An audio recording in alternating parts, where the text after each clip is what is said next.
पेश है good morning J&K।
नाज़रीन आदाब, गुड मॉर्निंग J&K के प्रोग्राम लेकर हम आपकी खिदमत में हाजिर। नाज़रीन, आज सुबह सुबह मैंने एक कोट पढ़ा, मैं चाहा कि मैं आपके साथ शेयर करूं।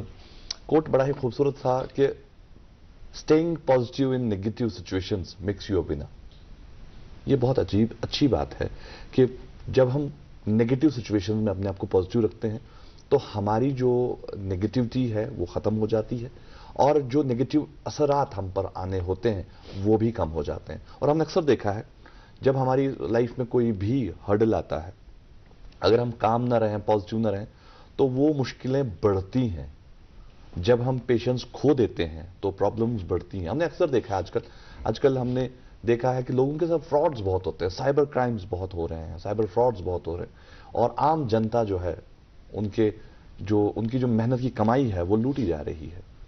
लेकिन उस वक्त जब आपके साथ ऐसा कुछ हो जाए तब आप काम रहें, पेशेंट रहें, तब जाकर आप अपने इस फ्रॉड को रोक सकते हैं, इस फ्रॉड से बच सकते हैं। खैर, आज के इस प्रोग्राम में बहुत कुछ है जो आपके लिए हम लेकर आए हैं। इस पूरे 1 घंटे के सफर में बहुत कुछ होगा और अवेयरनेस होगी, खासकर जो ये साइबर फ्रॉड्स हो रही हैं आजकल उस पर अवेयरनेस करेंगे। और आज के इस शो में मेरा साथ दे रही हैं मेरी साथी इरम। अस्सलाम वालेकुम इरम। वालेकुम अस्सलाम। कैसे हैं आप? अल्हम्दुलिल्लाह। नाजरीन, मेरी तरफ से भी प्यार और खुलूस भरा सलाम कबूल कर लीजिए। अस्सलाम वालेकुम, गुड मॉर्निंग J&K। आपने बहुत सही फरमाया कि आजकल फ्रॉड्स हम देखते हैं कि काफ़ी हो रहे हैं और बहुत हमने देखा कि इवन दो हमारे पास बहुत नॉलेज है इस बारे में, बहुत अवेयरनेस है, आगाही तो है, लेकिन फिर भी हम इसका शिकार होते जा रहे हैं। इसके लिए बहुत ज़रूरी है कि हम केयरफुल रहे।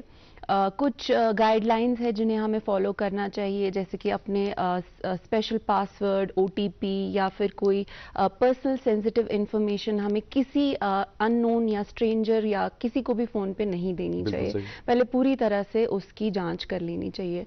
और इसी के साथ साथ बहुत ज़रूरी है केयरफुल रहने के साथ कि हमें आगाही हो इस चीज़ की। और जैसा कि आपने बात की, हम आगाही फैलाने की कोशिश करते हैं हमारे प्लेटफॉर्म के ज़रिए और आज भी हम इसी बारे में आगे गुफ्तगू करेंगे और उम्मीद करेंगे नाज़रीन कराम कि आप तक सही इंफॉर्मेशन पहुंचा सके। उसके लिए हमारे पास खास मेहमान भी मौजूद हैं, उनसे आपकी मुलाकात भी कराएंगे। लेकिन उससे पहले सबसे पहले हमारा फ़र्ज़ बनता है आप तक ज़रूरी इत्तलात पहुंचाने का मौसम और ट्रैफिक के हवाले से। सबसे पहले मौसम की बात करते हैं। श्रीनगर में आज दिन की ज़्यादा से ज़्यादा पेशन गोई जो की गई है वो ज़्यादा से ज़्यादा 21 डिग्री सेल्सियस रहने के इम्कानात है और कम से कम 4 डिग्री सेल्सियस रहने के इम्कानात है। वहीं जम्मू शहर की बात करें तो आज ज़्यादा से ज़्यादा 30 डिग्री सेल्सियस और कम से कम 15 डिग्री सेल्सियस तक टेम्परेचर के जाने के इम्कानात है। दोनों ही शहरों श्रीनगर और जम्मू में मतला साफ रहने के इम्कानात है। ट्रैफिक की हवाले से बात करेंगे। ट्रैफिक कंट्रोल रूम से मिली इत्तला के मुताबिक श्रीनगर जम्मू नेशनल हाईवे यानी कि NH44 पे दोनों अतराफ से बड़ी छोटी दोनों गाड़ियों को चलने की इजाज़त है। वहीं SSG रोड और मुगल रोड पे भी दोनों अतराफ से बड़ी छोटी दोनों ही गाड़ियों को चलने की इजाज़त है। लेकिन नाजरीन, जैसा कि आप जानते हैं कि ये सारी जो ट्रैफिक कंट्रोल यूनिट जो भी इंफॉर्मेशन हमारे तक पहुंचाता है, it is always subject to fair weather and good road conditions. तो हमारी आपसे हर दिन इल्तिजा होती है कि आप ज़रूर सफ़र पे जाने से पहले ट्रैफिक कंट्रोल यूनिट से राबता कायम करें। और क्योंकि इस वक्त बदलता मौसम है, मौसम का कोई हम पेशन गोई तो करते हैं, लेकिन फिर कुदरत का निज़ाम कुछ अलग ही है। कभी भी कुछ भी तब्दीली आती है आजकल इस मौसम में। तो हम हम आपसे ज़रूर गुजारिश करेंगे कि ट्रैफिक कंट्रोल यूनिट से राबता करें, जिनके नंबरात आपकी स्क्रीन पे फ्लैश हो रहे होंगे। जी जी, बहुत बहुत शुक्रिया इरम, आपने ये इन्फॉर्मेशन शेयर की, मौसम की भी और शहरा की भी। और इरम ने जो बात की कि जो फ्रॉड्स होती हैं उसमें काफ़ी हमें चौकन्ना रहने की ज़रूरत है। हालांकि आजकल फ्रॉड इस लेवल की हो गई कि क्लोनिंग होती है वॉइस की।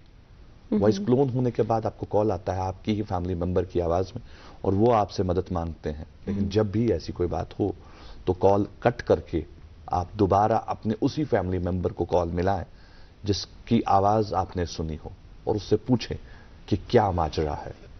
तब जाकर आप हेल्प के लिए आगे बढ़ें, क्योंकि आजकल बहुत ही हाईटेक किस्म की फ्रॉड्स हो रही हैं और इनसे बचना बहुत ज़रूरी है। खैर, इस पर बात होगी। आज हमारे साथ इस मामले पर बात करने के लिए एक एक्सपर्ट भी हैं, उनसे आपकी मुलाकात करवाएंगे। लेकिन हमेशा की तरह आज भी एक खास नजराना आगाज में ही आपके लिए पेश करने जा रहे हैं। तो आइए एंजॉय करते हैं असद अंजुम की आवाज में ये खूबसूरत नजराना।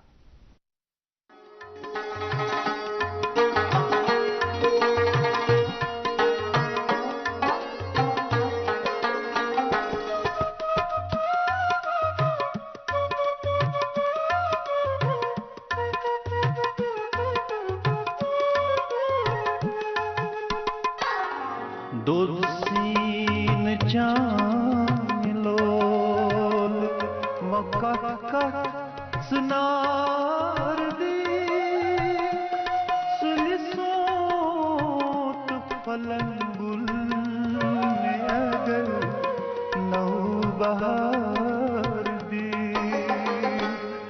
दोसीन चांलोल मक्का सुनार दी सुलिसोत फलंगुल में अगर नौ बहार दी दोदसीन चान लोल दोदसीन चान लोल।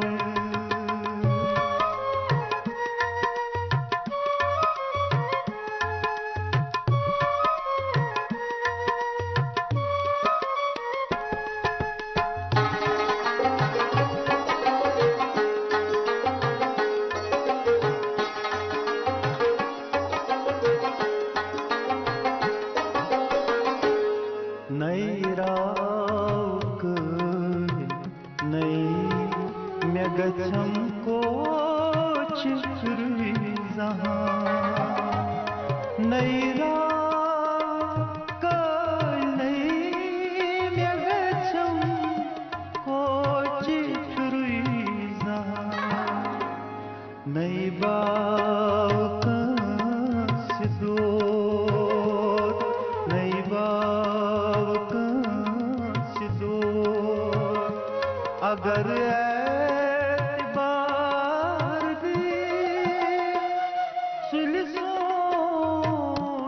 फलंगुल में अगर नौ बहार दी नई बाव सिदोद अगर एतबार दी सुलसोत फलंगुल में अगर नौ बहार दोदसीन चान लोल दोदसीन चान लोल।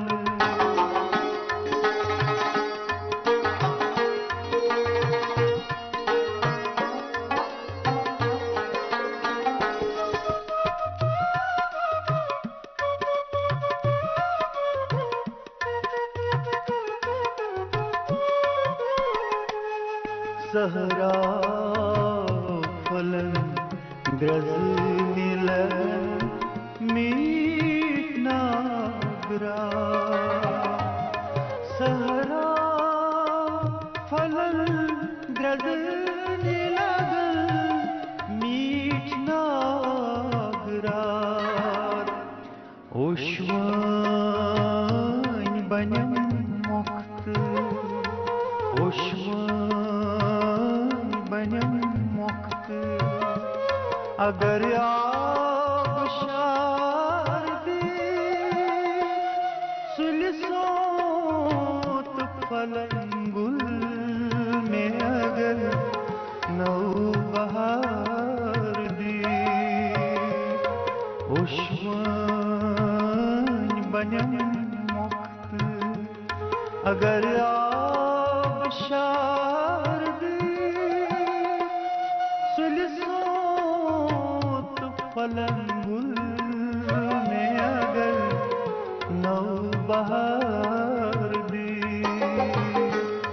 दूध सीन चाय लोल दूध सीन चाय लोल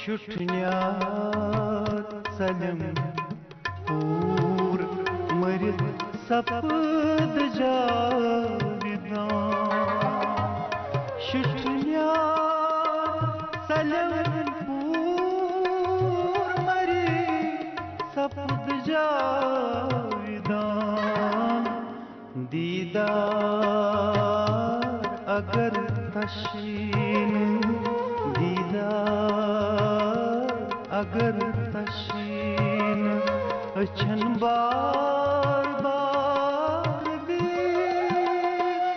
सुलसोत फलंगुल में अगर नौ बहार दे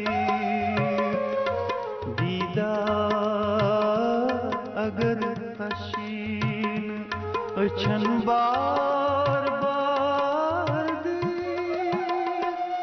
सुलसोत फलंगुल में अगर नौ बहार दे दूध सीन चाय लोल दूध सीन चाय लोल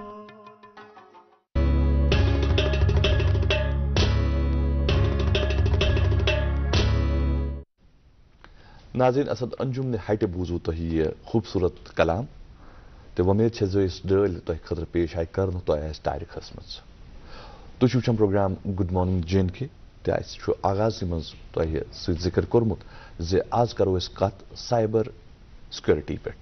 जी हाँ, आज साइबर सिक्योरिटी के हवाले से बात करेंगे और आज जिन खास मेहमान को हमने आज स्टूडियो में दावत दी है, जिन्हें हमने मदऊ किया है, जो आज इस शो की जीनत बनकर बैठे हैं, ये हैं डॉक्टर स्पर्श शर्मा जी। ये असिस्टेंट प्रोफेसर हैं NIT श्रीनगर में, computer science and information technology इनका सब्जेक्ट है और इन्होंने स्पेशलाइजेशन की है साइबर सिक्योरिटी में। डॉक्टर साहब, आपका स्टूडियो में बहुत बहुत welcome. Thank you so much sir. Most welcome sir. Thank you. Doctor साहब, आगाज में हम जो सवाल पूछते हैं, हमारी जो एक परंपरा है पूछने की, तो वो मेरी साथी पूछती है। मैं चाहूंगा मेरी साथी आपसे वो पहले आगाज का सवाल पूछ ले, उसके बाद हम आगे बात करेंगे। बिल्कुल डॉक्टर साहब, most welcome to good morning JNK। और जैसा कि हम अपने नाज़रीन को पहले ही बता चुके हैं, हम आज कोशिश करेंगे साइबर सिक्योरिटी के हवाले से बात करने की, आगाही फैलाने की। लेकिन उससे पहले हमारे नाज़रीन भी जानना चाहेंगे और हम खुद भी जानना चाहेंगे कि डॉक्टर स्पर्श शर्मा कौन है, आपके बारे में थोड़ा बहुत जानना चाहेंगे, आपकी ज़ाती ज़िंदगी के बारे में थोड़ा बहुत जानना चाहेंगे। Thank you so much for having me here. First of all, I would like to thank the team of DD Kashmir and all the anchors, all of you, for having me here, for giving me the opportunity to interact with people of Jammu and Kashmir, It's our because pleasure. it is always it always feel good if you are interacting with your people, and if you're speaking on the topic like in which you have your specialization, and topic like cyber security and the cyber awareness, it's the need of the hour. हमें इसकी काफ़ी ज़रूरत है because काफ़ी cyber frauds हो रहे हैं जी। आजकल, so हमें देखना है कि how we can protect ourselves ji. from the cyber security. So if we are able to contribute to the society, then it's a big thing for us. So starting with my introduction, ji. my name is Dr. Spur Sharma. I'm assistant professor in Department of Computer Science Engineering in National Institute of Technology, Srinagar. जी और मैं जम्मू से हूँ. I'm from Jammu and Kashmir, Jammu and Kashmir. And my schooling was from Jammu only. It was from a very famous school of Jammu, MHEC Nagbani. So I've done my schooling from there. And during my school time only, मेरे mind में था कि मेरे को computers में ही continue करना है. I want to do अच्छा। B.Tech, मेरे को MBBS की तरफ नहीं जाना है. जी। So my parents supported me at that time. हमारे schools में subject हुआ करता था computers का, तो वहाँ पे we used to practice on labs, computers का practice करते थे. मेरे father ने मेरे को computer लेके दे दिया when I was in 8th class, 8th standard में था तब उन्होंने computer लेके दे दिया. Then when I was in 9th standard, मैंने अपनी first programming लैंग्वेज स्टार्ट करी सी. तो मेरे को स्टार्टिंग से ही शौक था कि मैं कुछ कंप्यूटर्स में सॉफ्टवेयर बनाऊं, सॉफ्टवेयर्स को लाइक वेबसाइट्स कुछ बनाऊं. देन आफ्टर माय स्कूलिंग मैंने अपनी बीटेक स्टार्ट करी इन year 2007 from a very normal university. I did my BTech in computer science engineering from Punjab, and the reason I mentioned that I did my BTech from a normal university is because there are a lot of students who are preparing for different courses, like they are जी। preparing for MBBS, वो engineering के लिए जी। Prepare कर रहे हैं. उनको लगता है कि अगर हमें अच्छा कॉलेज नहीं मिला, क्योंकि पेरेंट्स का स्ट्रेस रहता है हमेशा कि हमें अच्छा कॉलेज नहीं मिला तो we can not do anything in the future. But ऐसा नहीं है. अगर द कॉलेज मैटर करता है, it gives you edge, it helps you in, it provides you the platform. But अगर आपके पास कॉलेज अच्छा नहीं भी है, it is your hard work that actually matters a lot. So अगर आपको अच्छा कॉलेज नहीं मिला हुआ है, you have to work hard for it. आपको अपने स्किल्स पे काम करना होता है. हमें प्रैक्टिकल नॉलेज पे ज़्यादा फोकस करना चाहिए, क्योंकि मेरी सभी स्टूडेंट से यही एडवाइस रहेगी कि वर्क ऑन योर स्किल्स. आपको देखना है कि किस जो कंपनीज है, because ultimately we have to go for the placement. So अगर आपको कंपनीज में जाना है तो look for the skills that company is looking for. Knowledge जो आपको क्लासेस में दिया जा रहा है, सब्जेक्ट्स में पढ़ाया जा रहा है, मार्क्स स्कोर करना वो हमें करना ही है. प्लस अपार्ट फ्रॉम दैट आपको खुद से भी कुछ एफर्ट्स लगाने पड़ेंगे so that you can work on your skills, so that आप अपने आप को कंपनी के लिए रेडी कर सको. सो आफ्टर माई बीटेक मैंने हमारा एक टेस्ट होता है इंजीनियरिंग में, that is GATE, graduate aptitude test. So I cleared that exam. I got a good rank, and based upon that, I got admission in Thapar University, and मैंने वहाँ पे MTech join किया. And my specialization there was cyber security. And मेरा cyber security का जो सफ़र था वो वहीं से स्टार्ट हुआ. वहाँ पे I got exposure on how we can pursue our career in cyber security. वहाँ पे जो मेरे mentor थे, वहाँ पे professor Maninder Singh, he's a dean right now there. So he was my mentor there. He guided me, he gave me the directions कि कैसे हम इस फील्ड में कंटिन्यू कर सकते हैं. What are the opportunities we can have. During my MTech only, I like studied with different courses. मैंने ethical hacking पे कुछ courses किए. Then उसके बाद एक program होता है, उसमें क्या होता है, उसको कहते हैं हम bug bounty program. उसमें companies क्या करते हैं, they pay you for the, like if you find any vulnerabilities in their system, in their network, तो आप उनको report करो, they reward you suitably for that. So during my MTech मैंने काफ़ी कंपनीज में bugs report करे, and I earned around 4 lakhs from it during my MTech only. And then उसके बाद मैंने कुछ वेबसाइट स्टार्ट करी कि कुछ टॉप वेबसाइट्स में मैंने कुछ बग्स ढूंढना स्टार्ट करा. मेरी फर्स्ट वेबसाइट थी NIT कैलीकट की website. I was able to get the administrative privilege, administrator privilege मेरे को मिला था उसमें. I reported that vulnerability to NIT Calicut. Then मैंने JK बैंक की वेबसाइट्स में भी कुछ बग्स थे, I reported to that. Then Jammu university की वेबसाइट्स में भी कुछ बग्स थे through which the website can be hacked. So I reported that bugs to the authorities and उन्होंने उस बग्स को फिर पैचअप किया और यही पूरा सफ़र रहा. सो जितना भी मेरा सफ़र था साइबर सिक्योरिटी फील्ड के लिए, उसका बेस मेरा स्कूल टाइप से स्टार्ट हो चुका था. बिकॉज मेरे को, जैसे मैंने आपको बताया, मेरे को इंटरेस्ट था इन कंप्यूटर्स. देन उसके बाद एमटेक में वो सफ़र, उसको डायरेक्शन मिली एंड मैं साइबर सिक्योरिटी फील्ड में आया. Then after my MTech my father like he wanted me to continue with my studies, because मेरे को था मैं 1-2 साल का ब्रेक लूँगा, then I continue with my studies. But उन्होंने कहा नहीं, you start with you continue with studies, I am here to back you up. So I came back to Jammu and Kashmir and then मैंने अपनी doctorate PhD start करी from Sri Mata Vaishno Devi University. And during that time, apart from my research topic was cyber security only. मैंने intrusion detection system पे काम किया हुआ है अपने PhD में.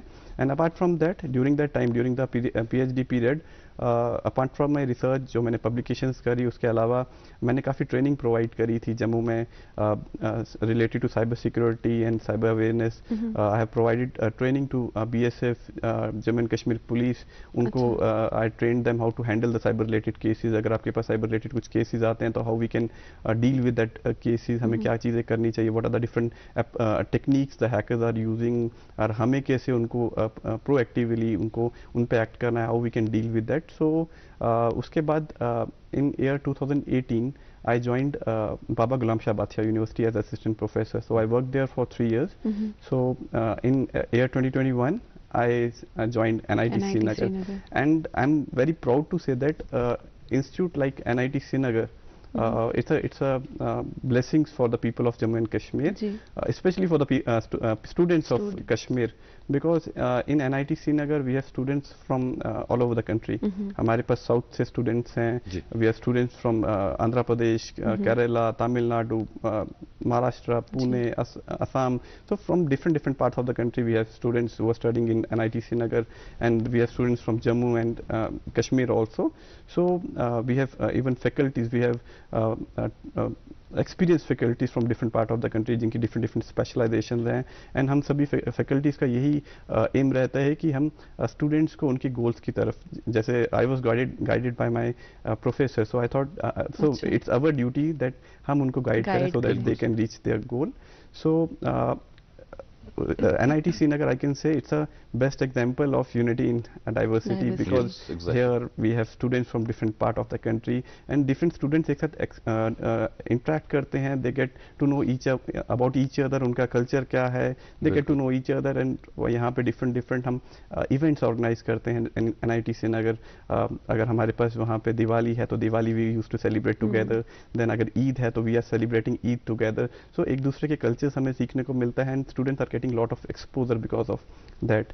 And apart from this, in NIT Srinagar, our focus is on research also. Faculties are doing lot of research, and our research is focused on the upliftment of the society.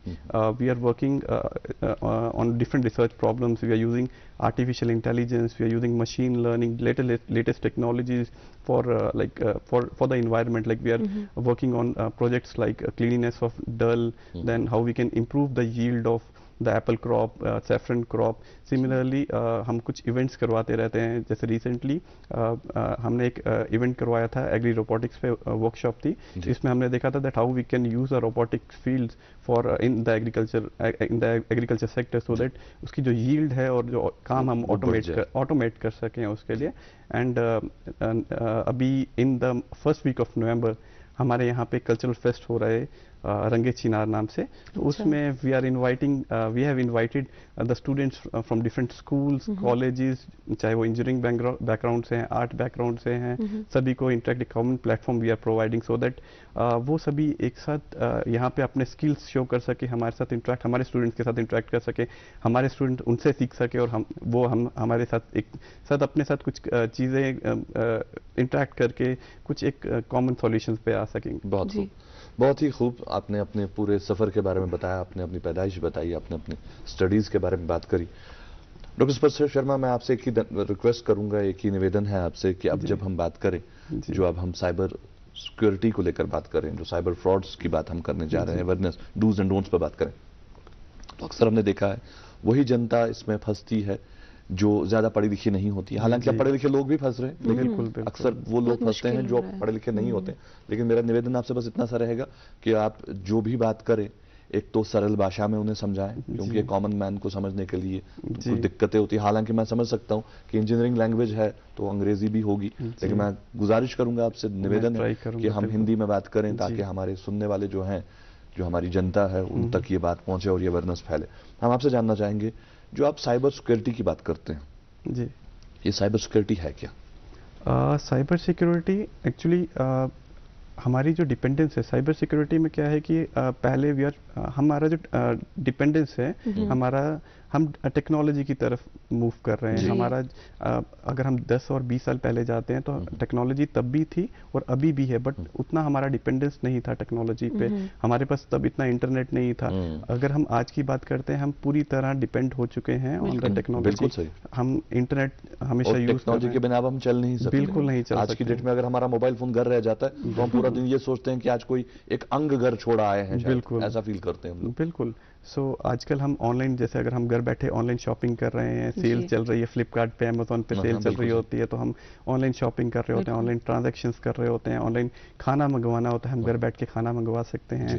फिर उसके बाद हमें electricity bill pay करना है, हम घर बैठ के इलेक्ट्रिसिटी बिल जी। भी पे कर पा रहे हैं। तो सारा कुछ हम ऑनलाइन अपने फ़ोन के थ्रू और अपने कंप्यूटर्स के थ्रू, और एक इंटरनेट चाहिए हमें, बस हम उसके थ्रू सारा कुछ यूज़ कर पा रहे हैं। जी। हमें खाना बनाना है, जैसे मेरे को कुछ पर्सनली खाना बनाना नहीं आता है, तो अगर मेरे को कुछ भी खाना बनाना है तो मैं गूगल पे सर्च करूंगा कि कैसे बनता है। कैसे बनता है, जी। और वो रेसिपीज पूरी मेरे को मिल जाएगी। तो हमारी जो लाइफ है वो काफ़ी इजी हो चुकी है बिकॉज जी। Of this technology. हमारा लाइफ आसान हो चुकी है। बट हम प्रॉब्लम क्या आता है जब टेक्नोलॉजी हमें एक एडवांटेजेस प्रोवाइड कर रही है, बट विद द एडवांटेजेस हमारे disadvantages डिसएडवांटेजेस बिल्कुल भी जैसे हैं। आपने- और सबसे बड़ी डिसएडवांटेज ये है कि we are fully dependent on the technology. We are blindly follow कर रहे हैं, हम ब्लाइंडली किसी भी चीज़ पे अगर किसी को ट्रस्ट करते हैं ब्लाइंडली, तो वो तो वहाँ दिक्कत आती है। अब जैसे मैंने आपको कहा कि मेरे को खाना बनाना है, खाना कुछ बनाना है, कुछ चाय बनानी है, तो मैं गूगल से पूछूंगा कि चाय कैसे बनाना है, और जी। वो मेरे को पूरी रेसिपी, इंग्रेडिएंट्स वगैरह सारा प्रोवाइड कर देगा कि पानी डालो, 2 चम्मच चीनी डालो। अगर वो मेरे को बोलेगा 2 चम्मच उसमें जहर डालो, तो मैं 2 चम्मच जहर भी डाल दूंगा। बिकॉज वो जो इंफॉर्मेशन है जो हम trust इंटरनेट पे करते पड़ी हैं। हुई है, हमें कैसे पता कि वो रिलायबल है या reliable है नहीं, कि नहीं। और हम उसको ब्लाइंडली ट्रस्ट कर Trust रहे करते हैं। हैं। सिमिलरली अगर मेरे को NIT श्रीनगर से यहाँ तक आना था, मेरे को यहाँ का एड्रेस नहीं पता था, मैंने गूगल मैप में लोकेशन डाली और मैं यहाँ पे पहुँच गया। बट अगेन मैं उस पर ब्लाइंडली अगर ट्रस्ट करता हूँ, तो वो कहता है कि लेफ्ट में टर्न करो, तो मैं लेफ्ट में टर्न कर रहा हूँ, राइट में टर्न करो तो मैं राइट में टर्न कर रहा हूँ, और अगर राइट में खाई है तो मैं खाई की तरफ कूद जाऊंगा। सो इसका मतलब कुल मिलाकर ये है कि हम लोग इंटरनेट का सहारा लेते हैं आजकल, टेक्नोलॉजी का सहारा लेकिन टेक्नोलॉजी का सहारा लेने के साथ साथ हमें अपने दिमाग का सहारा भी लेना बिल्कुल, है। हमें किसी भी चीज़ पे Blindly ब्लाइंडली trust ट्रस्ट नहीं नहीं करना है। हमें अपना भी थोड़ा सा हमें यूज़ करना पड़ेगा कि हमें कैसे, कोई क्या चीज़ हमारे लिए अच्छी है और क्या चीज़ हमारे लिए बुरी है। और आजकल टेक्नोलॉजी जो है सिर्फ ऐसा नहीं कि हम बिजनेस में यूज़ कर रहे हैं, हम इंटरनेट सिर्फ बिजनेस में यूज़ कर रहे जी। हैं। आजकल इंटरनेट को छोटे बच्चे क्लासेस में उनको कुछ होमवर्क मिलता है, वो इंटरनेट को यूज़ कर रहे हैं, उनको कंप्यूटर्स मिले हुए हैं, इंटरनेट आजकल Facility है, 5G बिल्कुल। चल रहा है, यहाँ पे 5G श्रीनगर में भी लॉन्च हो चुका है। सो वो इंटरनेट को यूज़ करते हैं, तो हमें हमें देखना है कि वो यूज़ कर रहे हैं तो उसको किस तरह यूज़ कर रहे हैं, जी, उसको बिल्कुल। अच्छी तरह यूज़ कर रहे हैं, जब कुछ गलत तरीके में ना उसको यूज़ कर रहे हैं। देन उसके बाद छोटे से एक वेजिटेबल वेंडर भी उसको यूज़ कर रहा है, देन उसके बाद एक बिजनेसमैन भी यूज़ कर रहे हैं, देन उसके बाद हमारे जो पेरेंट्स हैं, जो सीनियर सिटीजन जी। जो उस एज ग्रुप में हैं, वो भी इसको यूज़ कर रहे हैं। वो इतने टेक सेवी नहीं है, टेक्नोलॉजी के बारे में उनको नहीं पता ज्यादा है। नहीं पता। उस टाइम पे टेक्नोलॉजी इतना नहीं होता था, और अब हमने उनको टेक्नोलॉजी दे दी है कि आप इसको यूज़ करो। सो मैं कह सकता हूँ कि हम जब एक कुछ भी चीज़ मंगवाते हैं ऑनलाइन, अगर ऑर्डर करते हैं, एक फ्रिज मंगवाते हैं, एक टीवी मंगवाते हैं, तो हम उसके लिए एक मैनुअल के तलाश करते हैं कि उसका मैनुअल कहाँ पे है, उसमें क्या लिखा हुआ है कि हम ये बटन प्रेस करने पे क्या होगा, उसको असेंबल कैसे करना है। बट टेक्नोलॉजी इतनी बड़ी चीज़ है, एंड हम उस टेक्नोलॉजी को यूज़ कर रहे हैं विदाउट एनी मैनुअल। हमें कुछ टाइप का, हमें एक डूज एंड डोंट्स पता होना चाहिए, क्योंकि अगर हमें इंटरनेट मिला है तो हमें पता होना चाहिए कि क्या डूज हैं, क्या डोंट्स है, क्या हमें नहीं करना है, क्या हमें करना है, what is the thin line of what is that boundary, हमें वो बाउंड्री हमें आइडेंटिफाई करनी और है। यही बाउंड्री हम आज आइडेंटिफाई करने की कोशिश करेंगे। बिल्कुल। इन्हीं डूज एंड डोंट्स Don'ts पे पर बात हम होगी। बात जी, करेंगे, आपसे जी। मजीद जानेंगे, अपने नाजरीन तक ये ज़रूरी इंफॉर्मेशन जो आज की डेट में बहुत ही अहम इंफॉर्मेशन है वो ज़रूर पहुंचाएंगे। लेकिन नाजरीन अभी वक्त होता है एक छोटा सा वक्फा लेने का। आप हमारे साथ बने रहिए, कहीं मत जाइएगा, हम वक्फे के बाद फिर हाजिर होते हैं। वरदान आईवीएफ सेंटर मगरमलबाग श्रीनगर पहली बार 20 अक्टूबर से 27 अक्टूबर तक फ्री कंसल्टेशन कैंप का इनाकाद कर रहे हैं, जहां पर उन बेऔलाद जोड़ों को जो औलाद की खुशी के लिए तरस रहे हैं फ्री कंसल्टेशन की जाएगी। याद रहे, वरदान आईवीएफ सेंटर वादी में पिछले 3 सालों से उन बेऔलाद लोगों के घरों में औलाद की खुशी का चिराग जला रहे हैं जो औलाद से महरूम थे। वरदान के डायरेक्टर डॉक्टर वरीश की काबिलियत और उनके डॉक्टरों की टीम की वजह से ये मुमकिन हो रहा है। आप भी इस फ्री कंसल्टेशन कैंप का फायदा उठाएं, तशरीफ लाएं। Vardaan IVF centre Magarmalbagh Srinagar, cell number 6005 944 300। क्या आप शुगर, कोलेस्ट्रॉल और कब्ज से परेशान हैं? आपकी ये परेशानी दूर करने के लिए वेदांत हर्बल लेकर आया है DC-99 प्रीमियम आयुर्वेदिक जूस। अपने और परिवार की सेहत की भरपूर हिफाजत के लिए खासकर डायबिटिक पेशेंट्स इस्तेमाल करें वेदांत का DC-99 जूस। ये जड़ से रोग मिटाए और आपकी शुगर लेवल को हर वक्त कंट्रोल में रखेगा। वेदांत DC-99 जूस वादी के हर यूनानी स्टोर पे दस्तियाब है। For trade enquiry call on 7006949946। Welcome back नाजरीन, बहुत ज़रूरी गुफ्तगू जारी है हमारी डॉक्टर स्पर्श शर्मा साइबर सिक्योरिटी एक्सपर्ट के साथ, वो हम इसके बाद ज़रूर जारी रखेंगे। लेकिन उससे पहले वक्त होता है प्रोग्राम में शामिल करने का अखबारात की सुर्खियाँ। नाज़रीन, मेरे पास उर्दू रोज़नामा है जिसकी शह सुर्खी है कि 1000 रुपये के करेंसी नोट दोबारा मुतारिफ करने का कोई मंसूबा नहीं। RBI 2000 के नोट अब लेन देन के काबिल नहीं, बदलने का ऑप्शन बरकरार। इसी अखबार से एक और सुर्खी लेंगे, 24 घंटों में कहीं कहीं बर्फबारी मुतवक्का। 30 अक्टूबर तक मौसम मजमूई तौर पर खुश्क रहने का इम्कान। रवा माह के आखिर तक कोई बड़ी मौसमी तब्दीली मुतवक्का नहीं, महकमाए मौसमियात। जी, मेरे हाथ में एक उर्दू डेली है, उसकी खबर कुछ इस तरह से है कि कौमी ज़ाफ़रानी मिशन 2010 के तहत रूबे अमल इक़दामात के इंतहाई हौसला अफजा नताइज। 14 बरसों में ज़ाफ़रान की पैदावार में 100 गुना इजाफा। जी, अंग्रेजी रोजनामा से सुर्खी लेंगे, Kashmir 3 wild life sanctuaries declare eco sensitive zones, government initiates measures for conservation.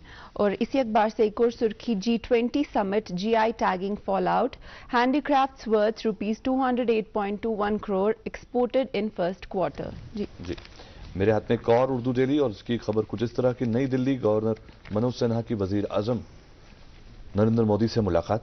Jammu Kashmir के लोगों की तरफ से वजीर आजम को क्वंग पोश पेश। जी हाँ, ज़ाफ़रान का मौसम है, ज़ाफ़रान का सीज़न है और हमारे ऑनरेबल प्राइम मिनिस्टर के लिए यहाँ से इसी ज़ाफ़रान के फूलों की एक टोकरी सजा के ली गई, जो पेश की हमारे यहाँ से ऑनरेबल लेफ्टिनेंट गवर्नर ने प्राइम मिनिस्टर साहब को। जी, स्पोर्ट्स शायकीन के लिए ICC क्रिकेट वर्ल्ड कप के हवाले से खबर, resurgent Australia face tenacious Netherlands in world cup.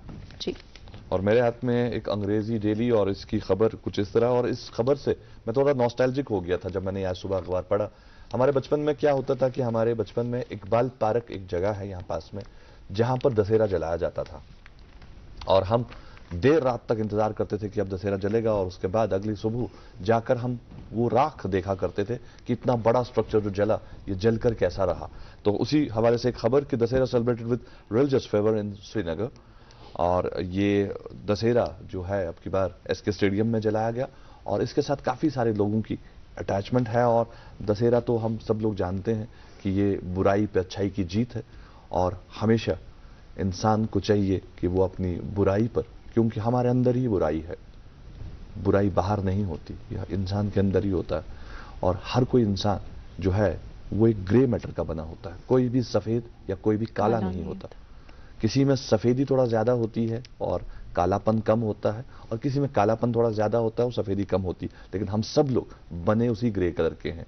इसलिए थोड़ा सा तवज्जो देने की ज़रूरत है और कोशिश करें कि अगर आप ठान लें कि बुराई पर अच्छाई की जीत करवानी है तो जीत हो सकती है। खैर, आज हम बात कर रहे हैं हमारे साइबर सिक्योरिटी एक्सपर्ट डॉक्टर स्पर्श शर्मा जी से, जो कि एनआईटी श्रीनगर में असिस्टेंट प्रोफेसर की हैसियत से काम कर रहे हैं। उनसे जानने की कोशिश कर रहे हैं कि क्या इकदामात इंसान को लेने चाहिए ताकि वो इन फ्रॉड से बच सके, आजकल जो फ्रॉड्स हो रहे हैं। सीधा आते हैं स्पर्श जी डूज एंड डोंट्स पर। जी टेक्नोलॉजी के डूज एंड डोंट्स, इंटरनेट के डूज एंड डोंट्स, क्या कहना चाहेंगे? जी, डूज एंड डोंट बताने से पहले मैं एक बात क्लियर करना चाहता हूँ। जी। हमें लगता है कि जब साइबर फ्रॉड होता है, सबसे पहले जब साइबर फ्रॉड होता है हम बैंक को ब्लेम करते हैं कि साइबर फ्रॉड हुआ है, बैंक सिक्योर नहीं है। सो जितने भी बैंक्स हैं, जितना भी उन्होंने नेट बैंकिंग का फैसिलिटीज बनाई है, यूपीआई की सर्विसेज हैं, दे आर ऑलमोस्ट 90%, 99% सिक्योर। 1% का हम इसलिए बोल रहे हैं कि कुछ चांसेस रहते हैं, बट वो पूरी तरह से सिक्योर होते हैं जब हम एक सॉफ्टवेयर बनाते हैं। जैसे मैं कंप्यूटर साइंस इंजीनियरिंग से हूँ, तो जब हम एक सॉफ्टवेयर बनाते हैं, कोई भी चीज़ बनाते हैं, हम उसको पूरा प्रॉपरली टेस्ट करते हैं, then only we launch it. तो वैसे ही बैंक्स में जो भी सर्विसेज चल रही, चाहे वो नेट बैंकिंग की वेबसाइट है या यूपीआई की एप्लीकेशंस हैं, तो बैंक को पता होता है कि इसमें फाइनेंशियल ट्रांजैक्शंस होगी और वो उसको प्रॉपरली टेस्ट करते हैं, then only they launch it. So जो कमी रहती है वो रहती है हमारी नेग्लिजेंस की तरफ से। जैसे मैंने कहा कि हमारे पास कोई मैनुअल नहीं है, हम किसी भी टेक्नोलॉजी को यूज़ करें विदाउट द मैनुअल, कोई मैनुअल के बिना हम यूज़ करें, तो उसी जो इसमें जो वीक लिंक है, वो जो वीक कड़ी है, वो हम लोग हैं। बिकॉज हमें पता नहीं है कि हमें क्या चीज़ करनी है और क्या चीज़ नहीं करनी है। तो जो हैकर्स होते हैं उसी का फ़ायदा उठाते हैं। वो देखते हैं कि उनको अवेयरनेस नहीं है, वो उन लोगों को आइडेंटिफाई करते हैं जिनको इस टेक्नोलॉजी के बारे में इतना नहीं पता है, वो उनको टारगेट करते हैं और उनसे वो फ्रॉड्स करते हैं और उससे हमारे फाइनेंशियल लॉसेस वगैरह होते हैं। सो फर्स्ट डोंट इज कि हमें अपना ओटीपी कभी भी किसी के साथ शेयर नहीं करना, और ये सभी को पता है, इवन ये मेरे पेरेंट्स को भी पता है कि हमें अपना ओटीपी नहीं शेयर करना। Even hackers are also aware of it कि अगर हम ओटीपी मांगेंगे तो वो अलर्ट हो जाएगा। बिकॉज आजकल बैंक्स भी खुद से कह रहे हैं कि नेवर शेयर योर ओटीपी। इस चीज की बहुत आगाही फैल चुकी है पहले। सो अगर आपको कॉल आता है और आपसे ओटीपी मांगा जाता है, आप उसी वक्त ही फोन डिस्कनेक्ट कर दोगे। तो हैकर्स भी हमसे एक स्टेप आगे चल रहे होते हैं, तो उनको पता है कि हम ओटीपी डायरेक्टली नहीं मांगेंगे। हम क्या करेंगे, हम इनडायरेक्टली ओटीपी, क्योंकि उनको ओटीपी की जरूरत पड़ेगी, क्योंकि हम अगर ओटीपी शेयर करते हैं इसमें वो हमारी, अगर डायरेक्टली शेयर कर रहे हैं वो भी हमारी गलती है, और अगर हम इनडायरेक्टली शेयर कर रहे हैं तो वो भी हमारी गलती है। इसमें बैंक का कुछ रोल नहीं है, क्योंकि बैंक ने वो एक मैकेनिज्म बनाया है कि अगर हम ओटीपी शेयर कर पा रहे हैं तो उसी के थ्रू ट्रांजैक्शन पॉसिबल होगी। तो अगर वो ओटीपी चुरा लेता है आपका हैकर, सो उसको उसके लिए इजी होगा। सो जैसे मैंने कहा कि आजकल ओटीपी हम डायरेक्टली वो नहीं मांगते हैं, तो उसके लिए वो डिफरेंट टेक्निक्स यूज करते हैं। जैसे जब भी आपको कॉल आते हैं डिफरेंट, जैसे अगर वो दो टाइप का सिनेरियोस यूज करते हैं, वो आइदर पैनिक क्रिएट करते हैं या फिर आपको लालच देते हैं। लालच के केस में वो क्या करते हैं कि आपको बोला जाएगा कि आपकी इतने 7 लाख की और 7 करोड़ की लॉटरी लग चुकी है बिना कुछ करे हुए। सो आपको सिर्फ अपना इस फॉर्म को फिल करना है। आप उस फॉर्म को फिल करते हो, अपनी सारी डिटेल्स खुद से उनको प्रोवाइड करते हो और आपका अपना लॉस हो जाता है। और कभी कभी जैसे हम अमेज़ॉन से शॉपिंग करते हैं तो हमें पता है कि कुछ इक्विपमेंट और कुछ डिवाइस और कुछ कपड़े 5000 के हैं और वही चीज़ किसी और वेबसाइट में 500 रुपए का मिल रहा है। तो हमें लगता है कि वहाँ पे सेल चल रहा है और हम उसको हम उस ट्रैप में फंस जाते हैं। हम उस पर अपनी सारी डिटेल्स प्रोवाइड कर देते हैं। आइदर वो हमारा 500 रुपए भी उसमें चले जाता है और कभी कभी हम एक्स्ट्रा इन्फॉर्मेशन प्रोवाइड कर देते हैं। दे आस्क फॉर द इन्फॉर्मेशन की अपनी क्रेडिट कार्ड इन्फॉर्मेशन हमें प्रोवाइड करें। तो हमें उस लालच में नहीं फंसना है।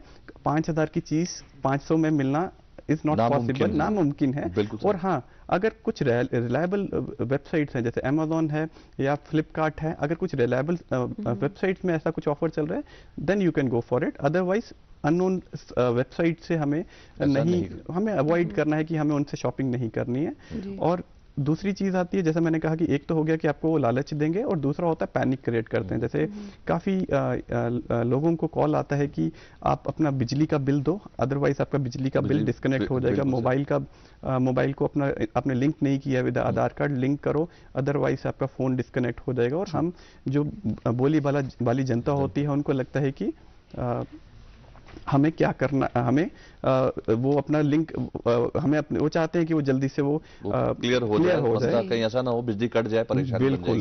तो उसके लिए हम क्या करते हैं कि हमें they ask for the installing some application. अब हमें क्या करना चाहिए, हमें एप्लीकेशंस जो इंस्टॉल करनी है, हमें रिलायबल सोर्सेज से application, if you are using Android phone, दो टाइप के फोन होते हैं, एंड्रॉइड फोन और एप्पल बिल्कुल आईफोन्स होते हैं, इनके अपने स्टोर्स होते हैं बिल्कुल। अगर हमें एप्लीकेशन इंस्टॉल करनी है तो हमें एंड्रॉइड के प्ले स्टोर से डाउनलोड करना है। अगर हमें एप्पल, अगर आपका आईफोन है तो एप्पल के ऐप स्टोर से डाउनलोड करना है।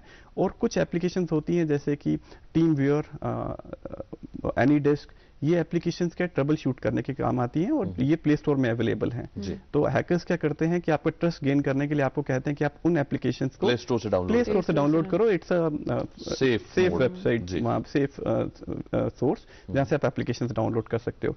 तो अगर हम वहाँ से एप्लीकेशन, हमें ट्रस्ट गेन हो जाता है कि हम वहाँ से डाउनलोड करें, प्ले स्टोर से डाउनलोड करें, तो these applications are meant for troubleshooting purpose.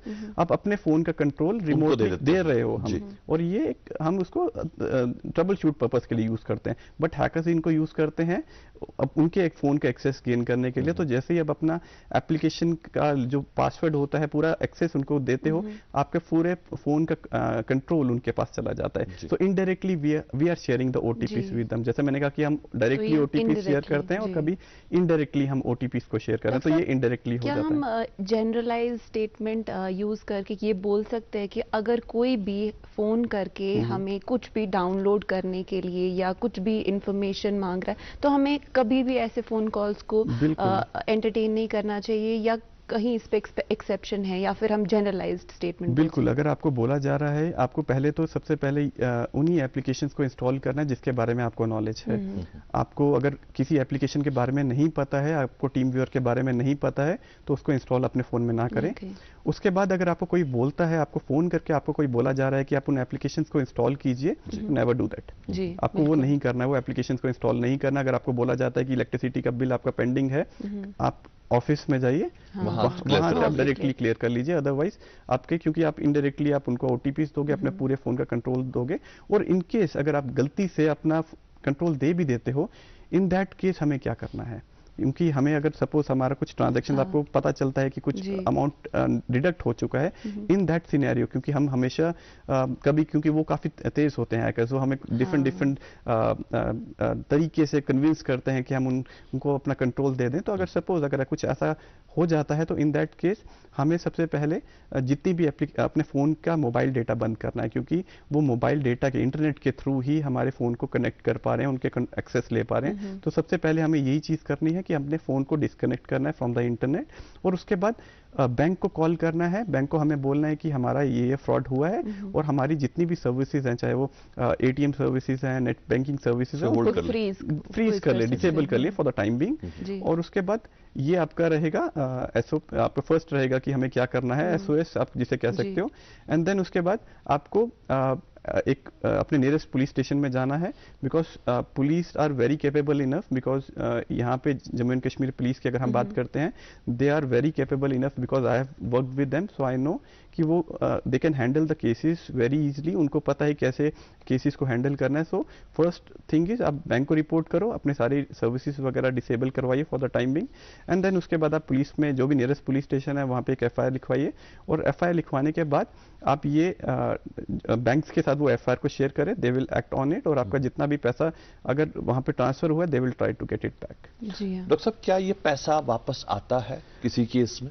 जी, कई केसेस में पैसा वापस आया भी है, और इसमें आप जितना देर लगाओगे उतना चांसेस आपके पैसे आने के वो कम होंगे।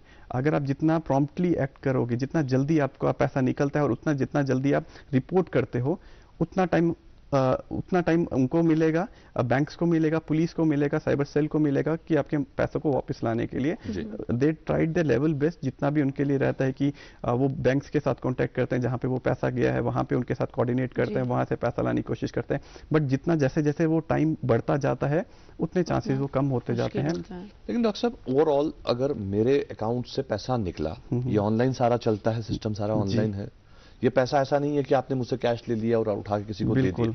आपने अगर मेरे अकाउंट से पैसा निकाला, ये किसी और अकाउंट में जा रहा है। बिल्कुल। और अगर किसी और अकाउंट में जा रहा है तो वो भी एक बैंक में है। बिल्कुल। तो वो एक रिलायबल प्लेस है जहां पर पैसा जा रहा है। लेकिन क्या वजह है कि ये जो बैंक्स में पैसा जाता है, मोस्ट ऑफ द केसेस में ये पैसा वहां जाने के बाद इस अकाउंट की कोई डिटेल ही नहीं होती?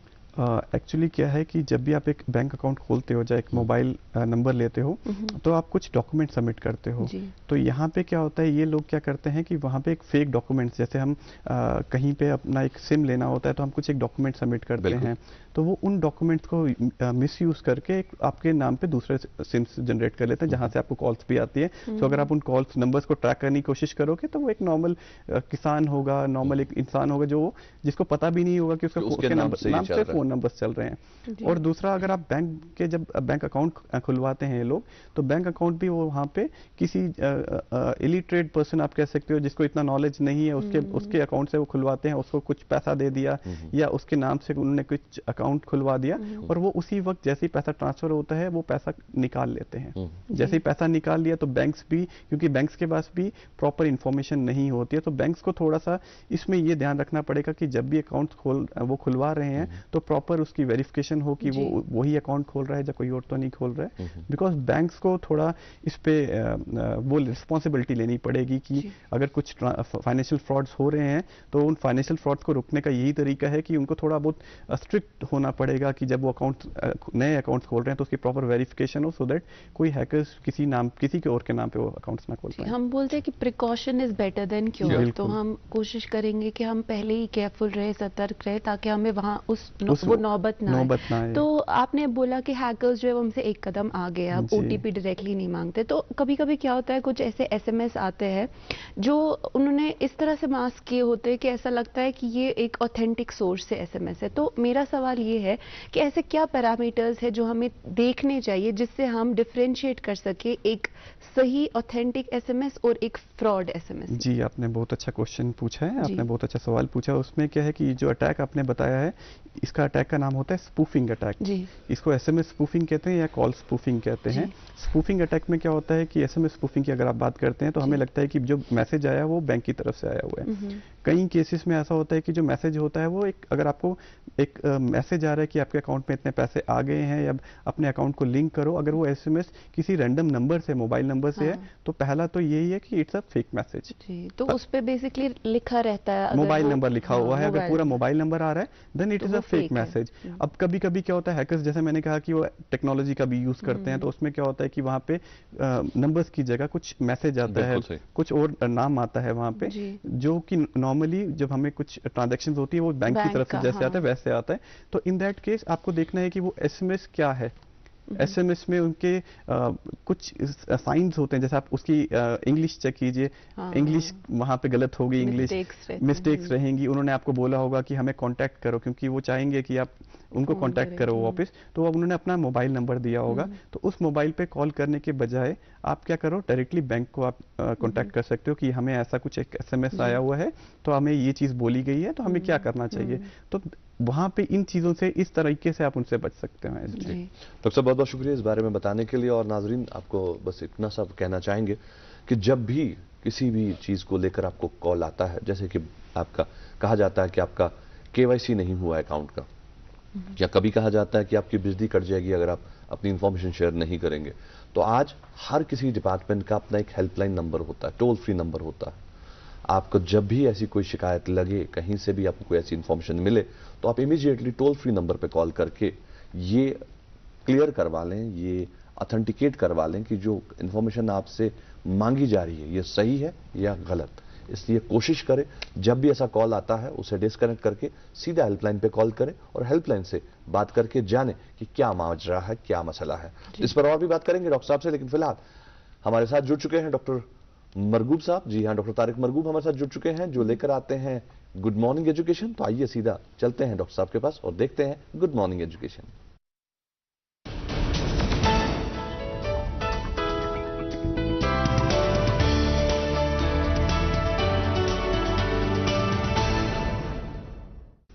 गुड मॉर्निंग, अस्सलाम वालेकुम, आदाब। हम कहते हैं मेरा बच्चा कम बातें करता है, या मेरा बच्चा ज़्यादा बातें करता है, या मेरा बच्चा बड़ा शरीर है। देखिए, बच्चा जब पैदा होता है तो वो कुछ कैरेक्टर्स या कुछ वो टाइप के अलग अलग बच्चे होते हैं। कोई इंट्रोवर्ट बच्चा होता है, कोई एक्सट्रोवर्ट बच्चा होता है। अब ये चीज़ें हम नहीं कर सकते, ये उसके नेचर में है। तो कहते हैं नर्चर बाय नेचर। हम देखिए, अगर मैं आपको आज बताता हूँ प्लीज़ अपना नाम लिखिएगा, तो you will start writing, right hand से लिखेंगे। लेकिन अगर मैं कहूँगा नहीं, अगली बार आप आगे से आप लेफ्ट हैंड से लिखना शुरू कर दीजिए तो क्या होगा, स्ट्रेस लेवल ऊपर आ जाएगा। जब स्ट्रेस आ जाएगा तो आपकी परफॉर्मेंस उस लेवल तक नहीं आएगी। देखिए हमारी परफॉर्मेंस उसी चीज़ में आती है जिसको हम लव करते हैं। आपको अगर कोई चीज़ पसंद है तो घंटों आपको पता भी नहीं चलेगा, और अगर आपको पसंद नहीं है तो 5 मिनट में भी आप बोर हो जाएंगे, तो स्ट्रेस आ जाएगा, मैं ये क्यों कर रहा हूँ। तो इसलिए ये चीज़ है कि हमें हर बच्चे में वो देखना है कि उसका पोटेंशियल, उसको वो टाइप क्या है हर किसी में, क्योंकि ऊपर वाले ने हर किसी को यूनिक बनाया है, और वो यूनिकनेस अगर बाहर आ जाए तो फिर हीरो बन जाएगा, क्योंकि यूनिकनेस बाहर, क्योंकि हर किसी में टैलेंट है, और ये टैलेंट बाहर निकालने के लिए हम बच्चों को ये अक्सर हम देखिए हम सप्रेस करते हैं, मैं तो डॉक्टर नहीं बना, मेरा बेटा डॉक्टर बनना चाहिए। नहीं, देखिए हमें एग्रीकल्चर मॉडल ऑफ एजुकेशन पे आना पड़ेगा, instead of industrial model. Fix कर दिया ये फिजिक्स, ये केमिस्ट्री, ये मैथ, ये हो गया इंजीनियर, ये ऐसा नहीं है, ये डबल रोटी नहीं बनानी है, because our growth is organic growth, human growth is organic. You can not predict a growth of a plant, a farmer can not predict, मगर फार्मर को पता होना चाहिए कि इसमें ये कौन से कब इसको ट्रिमिंग करनी है और किसको ट्रिमिंग नहीं करनी है, किसको डांट से कौन ठीक हो सकता है, वो तब होगा जब स्कूल में या पेरेंट्स जब बच्चे को अंडरस्टैंड करेंगे, क्योंकि उसमें वो सलाहियत है, उसको वो नर्चर करने की ज़रूरत है, उस टैलेंट को निखारने की ज़रूरत है, उसमें किस चीज़ में इंटरेस्ट है। आप देखेंगे बहुत ज़्यादा, मैं आपको बताता हूँ जिलान लिन के बारे में, आपने सुना होगा इंग्लैंड में 5-7 साल की बच्ची थी, स्कूल में वो एक ही साल में करीब 5-6 क्लासेस से वो टर्मिनेट की गई, फिर स्कूल से भी निकाला गया उसको। तो उसकी माँ बड़ी परेशान थी, वो लेके गई डॉक्टर के पास, और डॉक्टर देखिए आज से करीब 50-60 साल की बात है, जब उनके पास गए तो हम ADHD अटेंशन डेफिसिट सिंड्रोम की बात कर रहे हैं। उसने कहा कि ये तो हाथ बजाती रहती है, डिस्टर्ब करती रहती है, जब टीचर बोर्ड पे जाती है। डॉक्टर देखिए ऐसे हैं, ऐसे पेशेंटली सुनना चाहिए हमें भी, हमें एज टीचर्स भी। उसने कहा ठीक है, बेटे को उसको अंदर लाया, उसको बोला बेटा क्या चाहिए, तो उसने कहा मुझे आइसक्रीम चाहिए। कहा आइसक्रीम खाओ, मैं आपकी माँ से बात करना चाहता हूँ। बाहर गए, बात करना शुरू कर दिया, बच्ची ने हाथ दबाना शुरू किया, तो उन्होंने जो डॉक्टर थे उन्होंने वहाँ पे कोई गाना चलाना शुरू किया, तो बच्ची खड़ी हो गई और उसने डांस शुरू किया। तो उसने कहा madam Lin, your daughter is not having ADHD, she is a born dancer, उसमें एक टैलेंट है, कला है, इसको निखारिएगा। उसके बाद उसको रॉयल बेल्ट स्कूल में उसका एडमिशन हो गया, और उसने she is a millionaire, she has entertain millions, वो कोरियोग्राफर बनी दुनिया की, वो बहुत मशहूर हुई। तो इस तरीके से अगर हमें टैलेंट किसी में कोई भी हो सके, लिखाई का हो, आर्टिस्टिक हो, बोलने का हो, खेलने का हो, तो वो नेचर वो पेरेंट्स में और टीचर्स का ये रोल कराया जा सकता है जब हम ISPD intellectual social personality development programmes overall करते हैं, इसमें मीटिंग्स में या वर्कशॉप्स करते हैं। तो इन चीज़ों में बच्चों के लिए वो साइकोमेट्रिक टेस्ट है, इस तरीके से पता चल जाता है कि बच्चे में इंक्लिनेशन क्या है, इसकी पर्सनैलिटी कौन सी टाइप है, और नर्चर कैसे किया जाए, ये कराया जा सकता है। आज आप मुझे दे दीजिए इजाज़त, और आप देखते रहिए गुड मॉर्निंग J&K।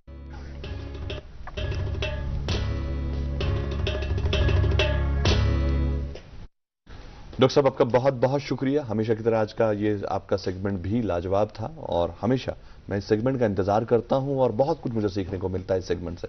हालांकि ये सेगमेंट बच्चों के लिए खासकर होता है, आप बच्चों के बारे में बात करते हैं, लेकिन हम बड़ों को भी इससे बहुत कुछ सीखने को मिलता है, और सीखने की कोई उम्र नहीं होती। आप जिंदगी किसी भी पड़ाव पर इंसान अगर चाहे तो सीख सकता है। हम बात कर रहे हैं आज डॉक्टर स्पर्श शर्मा जी से, जो कि NIT श्रीनगर में असिस्टेंट प्रोफेसर की हैसियत से काम कर रहे हैं, department of computer science and जो इंजीनियरिंग का शोबा है, और इनकी जो स्पेशलाइजेशन है वो है साइबर सिक्योरिटी। डॉक्टर साहब आजकल अक्सर लोग सड़क पर आपसे मदद मांगते हैं, और हम मदद करने में हमेशा आगे आगे रहते हैं, और खासकर कश्मीरी लोगों की आदत है कि वो हर जगह पर देखेंगे आपको हेल्प करते हुए नजर आएंगे।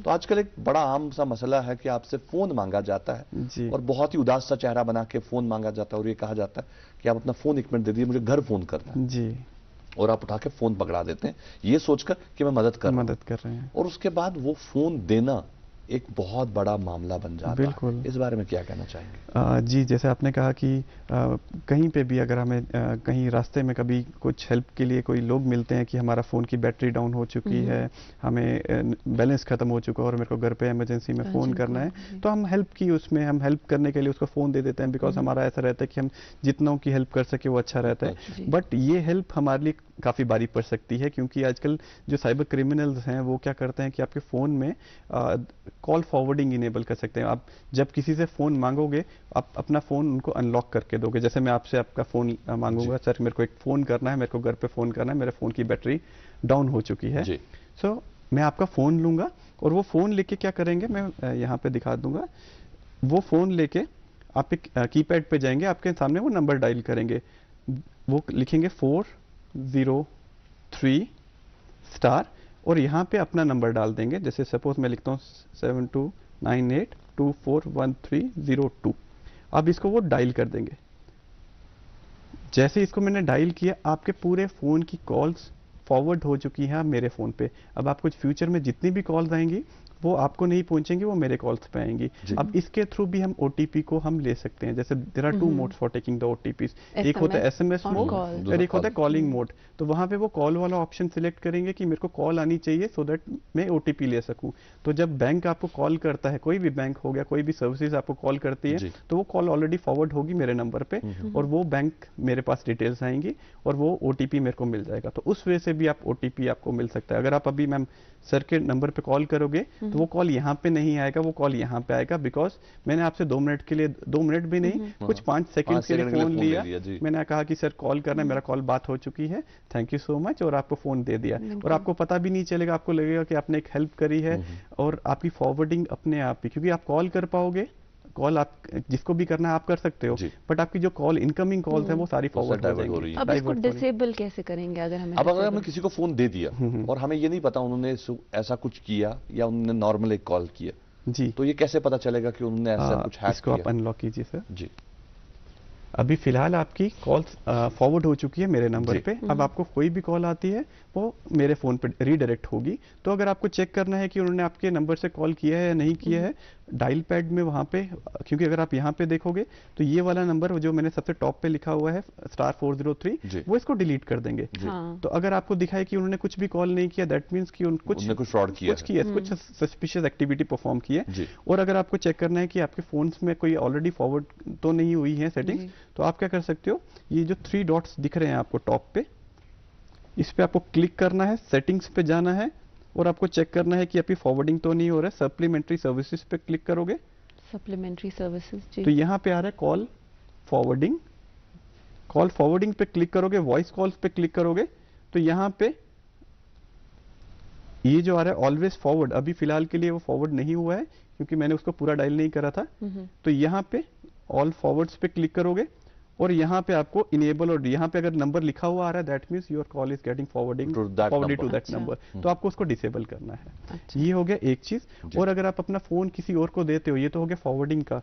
और दूसरा होता है कि आपके जितने भी पासवर्ड्स होते हैं, क्योंकि हम जब भी किसी वेबसाइट पे या किसी सर्विस पे लॉग इन करते हैं, चाहे वो इंस्टाग्राम हो, चाहे वो कोई भी सर्विस हो, चाहे वो बैंक का सर्विस, नेट बैंकिंग का सर्विस हो, तो हम पासवर्ड क्रिएट करते हैं, जनरेट करते हैं, वो हम पासवर्ड जनरेट करते हैं और वो फ्यूचर में आपके गूगल में स्टोर हो जाता है।